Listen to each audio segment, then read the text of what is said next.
పాపన్నపేట మండల కేంద్రంలో భారత స్వతంత్ర సమరయోధుడు నేతాజీ సుభాష్ చంద్రబోస్ జయంతిని ఘనంగా నిర్వహించారు. శుక్రవారం పాపన్నపేట ప్రధాన చౌరస్తాలోని నేతాజీ విగ్రహానికి విద్యార్థులు, యువజన సంఘాల నాయకులు పూలమాలలు వేసి ఘనంగా నివాళులర్పించారు. ఈ సందర్భంగా ప్రభుత్వ జూనియర్ కళాశాల ఏబీవీపీ అధ్యక్షుడు సంతోష్, విశ్వ హిందూ పరిషత్ మండల అధ్యక్షుడు ప్రసాద్ మాట్లాడుతూ నేతాజీ సుభాష్ చంద్రబోస్ మరణం లేని మహానీయుడన్నారు. ఆజాద్ హింద్ ఫౌజ్ ను స్థాపించి స్వతంత్ర ఉద్యమానికి కొత్త దిశ చూపించిన మహావీరుడిగా నేతాజీ చరిత్రలో నిలిచిపోయారన్నారు. మీరు రక్తాన్ని ఇవ్వండి, మీకు స్వతంత్రాన్ని ఇస్తాను అనే నినాదంతో దేశ ప్రజల్లో దేశభక్తి జ్వాలను రగిలించిన నాయకుడు నేతాజీ అని తెలిపారు.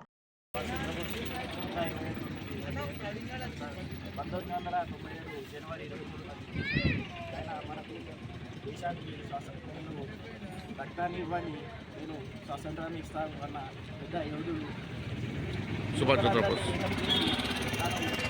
స్వాతంత్రాన్ని సాధించాను. తను ఇప్పటికీ చనిపోలేరు, మన గుండెల్లో నిలుస్తున్నాను.